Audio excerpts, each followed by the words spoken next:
If you're a parent, you've probably felt this feeling, being at capacity.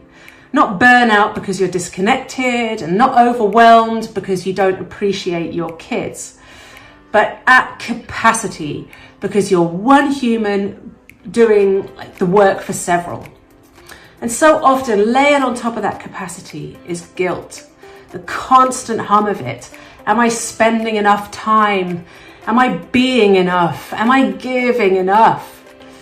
When you're at capacity, it's rarely because you're slacking.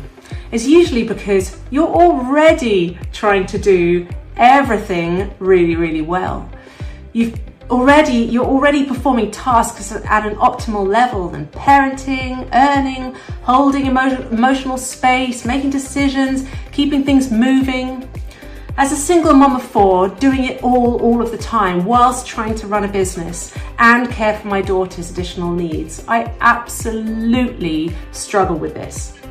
I know this time with my children is deeply precious. I know it's fleeting, and I feel bad for not always wanting to indulge their desires and go to another soft play, another playground or library because I'd rather hang out the washing or hoover the house or respond to emails. Having experienced loss, I practice conscious gratitude every single day. I'm aware of the wonder of right now. So this isn't a grounding issue. It's not a be more present issue. It's a maths issue. There are simply more jobs than hours, more responsibilities than one human body can reasonably hold. When you're a working full-time parent at capacity, there are more moments where stepping away just isn't an option than when it is. Dinner still needs making, money still needs earning, emails still need answering, someone still needs you, and constantly. And being told to slow down in those moments can feel disheartening because you're already stretched thin and carrying guilt for not doing more, even while you're doing everything you possibly can. Being told to practice breathing techniques can even feel ridiculous whilst a toddler is holding onto your leg, screaming and pulling your trousers down. So what do? Instead of trying to fix myself, I change my approach. I stop trying to spiritually bypass reality and I treat life like a business problem. I build a strategy. I organize life into priorities.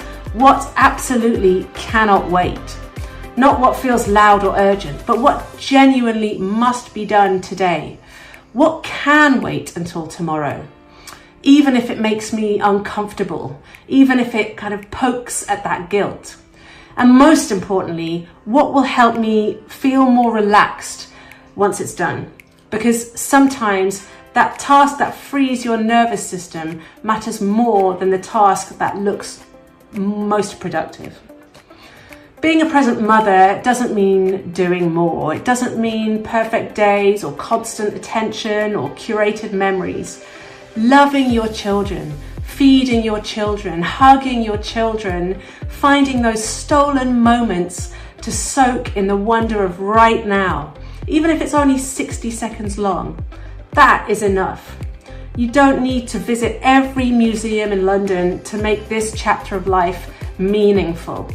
Presence isn't measured in activities. It's measured in connection, however brief and however imperfect. There are seasons where life just simply demands everything from you. And that doesn't mean you're failing. It means you're already carrying all the stuff.